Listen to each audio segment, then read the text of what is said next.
ప్రభుత్వ ఆసుపత్రిలో ప్రజలకు మెరుగైన వైద్య సేవలు అందించే దిశగా ప్రభుత్వం చర్యలు తీసుకుంటుందని జిల్లా కలెక్టర్ కుమార్ దీపక్ అన్నారు. మంగళవారం జిల్లా కేంద్రంలోని మాతా శిశు ఆసుపత్రిని సందర్శించి చికిత్స పొందుతున్న గిరిజన బాలికల వసతి గృహ విద్యార్థులకు అందుతున్న సేవలను పరిశీలించారు. ఈ సందర్భంగా జిల్లా కలెక్టర్ మాట్లాడారు. ఇన్స్ట్రక్షన్స్ పరంగా సొసైటీలో మంచిగా అందరికీ ఆరోగ్యం ఉండాల్సి దానికోసం పని చేస్తున్నారు. వాళ్ళకి కొట్టడానికి, వాళ్ళతోటి అభద్రాలుగా మాట్లాడడానికి, వాళ్ళ మీద గొడవ చేయడానికి ఎవరికి ఎలాంటి హక్కు లేవు. వాళ్ళ మీద ఖచ్చితంగా మనం సీరియస్ యాక్షన్ తీసుకుంటాము. ఈ ఇద్దరు పాప గురించి ఇద్దరికి జ్వరాలు వచ్చింది. మన దగ్గర మొత్తం ఏమంది చెప్పాలి అంటే మొత్తం ఇన్వెస్టిగేషన్స్ కూడా అయిపోయింది. ఇప్పుడు మంచిగా ఉన్నారు. వాళ్ళకి సీజనల్ డిజీజ్ ఇప్పుడు ఉన్నాయి. ఆ మొత్తం వార్డులో ఐ థింక్ ఆ ఇద్దరితో పాటు ఇంకా 15 మంది జ్వరాలతోటి ఉన్నారు. అందరికీ 4-5 days మనం హాస్పిటల్లో ఉంచి ఎప్పుడైనా మంచిగా అయిపోయిన తర్వాతే పంపిస్తున్నాము. సో వాళ్ళకి ఐ థింక్ 17 లేదా 18కి జ్వరాలు వచ్చింది. అక్కడ పారాసిటమాల్స్ ఏమైనా నార్మల్గా ఇస్తారు, అది నర్సెస్ అన్నీ ఇచ్చారు. మళ్ళీ నిన్న తండ్రి వచ్చి ఇంటికి తీసుకువెళ్తాము అట్లా చెప్పి నిన్న లేదా మొన్న ఇంటికి తీసుకువెళ్తాము అట్లా చెప్పేసి తీసుకువెళ్ళారు. మళ్ళీ 5-6 అవర్స్లో ఏమైంది ఐడియా లేవు. మళ్ళీ హాస్పిటల్కి తీసుకువచ్చారు. మళ్ళీ ఆరోగ్యం బాగా ఖరాబ్ అయింది.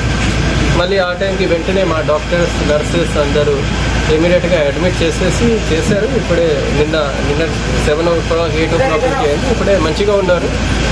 ఇంకా కొంచెం మంచిగా 100% అయిపోయిన తర్వాతే పంపిస్తాము.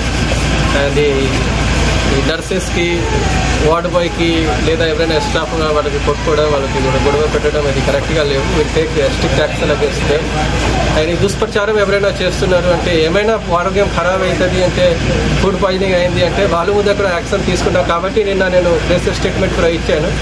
ఎవరైనా ఏమైనా రాస్తే జాగ్రత్తగా రాయాలి. ఇట్స్ నార్మల్ ఫీవర్ ఉన్నాయి. కొంతమంది ఫుడ్ పాయిజనింగ్ రాయడానికి సిద్ధమవుతున్నారు, జస్ట్ గవర్నమెంట్కి బద్నాం చేయడానికి. సో ఏమైనా అయింది అంటే ఫుడ్ పాయిజనింగ్ నేను అదే అడిగాను. 5 years నుంచి ఉన్నారు ఈ హాస్టల్లో. ఎన్నిసారి ఆరోగ్యం ఖరాబ్ అయింది అంటే ఈ ఫస్ట్ టైం ఆరోగ్యం ఖరాబ్ అయింది. సో 5 సంవత్సరంలో అందరికీ ఇంట్లో చిన్నపిల్లలు ఉంటారు. 5 సంవత్సరంలో ఒకసారి ఆరోగ్యం ఖరాబ్ అయితే ఫుడ్ నుంచి ఆరోగ్యం ఖరాబ్ అయింది ఇట్లా ఎవరు చెప్పరు. నార్మల్గా కూడా సంవత్సరంలో 1-2 సారి చిన్నపిల్లలకి ఇన్ఫెక్షన్స్ డిజీజ్ లేదా అట్లే సీజనల్ డిజీజ్ లాగా అట్లా రావచ్చు. మనం దాని గురించి ఫుడ్ సంబంధించిన, హైజీన్ సంబంధించిన హైయెస్ట్ స్టాండర్డ్ మెయింటైన్ చేస్తున్నాము. ఎవరికి ఇంకా ఏమైనా డౌట్ ఉంది అంటే హాస్టల్ పేరు చెప్పాలి, మనం వస్తాము. ఆ టైంకి కూడా మీడియా మిత్రులు కూడా కొన్నిసారి హాస్టల్ తీసుకువెళ్ళాము సడన్గా.